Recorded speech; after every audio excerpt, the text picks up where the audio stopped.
Good day everyone. I am Francis Emmanuel Teon of Bachelor of Secondary Education major in Values Education. And today I want to share to you the topic designing a curriculum.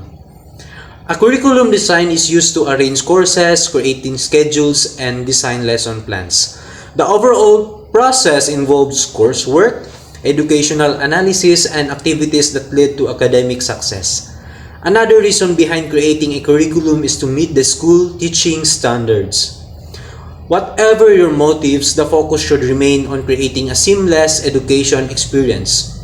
Your learning environment should be adaptable and cater to your community. In designing a curriculum, there are steps that we need to follow. First step, set the purpose. What is the need for your curriculum? What problems and issues are going to target? What do your students need? Ask such questions before trying to design your curriculum. This will help you to scope the program effectively. Moreover, it will help you to integrate the school's guidelines, context, and educational policies by the government. Step 2. Work on a curriculum map. It is always ideal to get a visual representation of your ideas. The same goes for curriculum design in education. Add necessary details such as deadlines, students' progress, exams, and activities. Mapping the curriculums give you an overview of what to do, exposing areas that need more work. You can even involve curriculum providers to get an expert assessment of the situation. Create a student entitlement for better results, also called pupil offer. A student entitlement should focus on broadening the curriculum.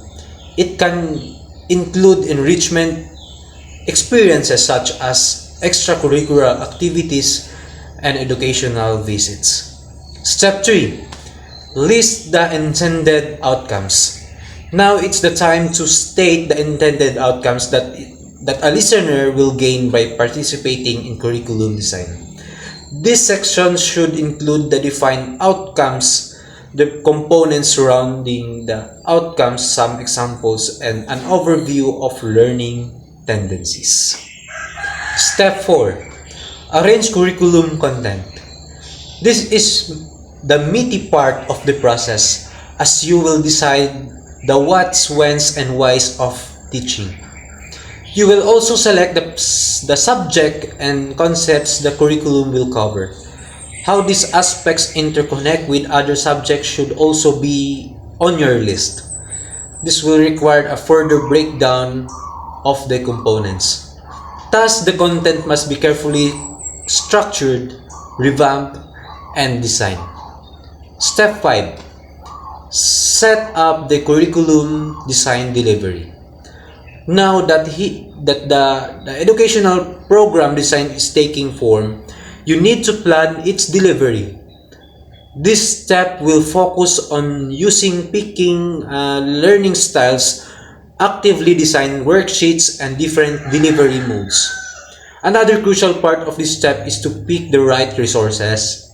Focus on using high-quality, ad hoc resources and equipment to keep the curriculum top-notch. Step 6. Produce curriculum product. Once everything is finalized, the production of the curriculum material will take place. You should find suggestions from existing materials for better evaluation. During this step, you will also set up the assessment criteria to track the course growth. Step 7. Assess, adapt, and improve. A success as complex as curriculum design might take some review or revamping. In the final step, you ensure the sustenance of the educational program with regular reviewing. Make adaptations wherever needed. Keep up with the latest policies and programs. Find better methods, and etc. Keep the curriculum up to date with industry standards to ensure you are producing well-equipped learners. And as for my conclusion, and as for my message for everyone, Passion for curriculum is essential for any future teacher. It's not just about delivering content, it's about truly believing in the power of education to transform lives. Remember, passion for curriculum is a journey, not a destination. It's about continually seeking ways to make learner meaningfully and impactful for students.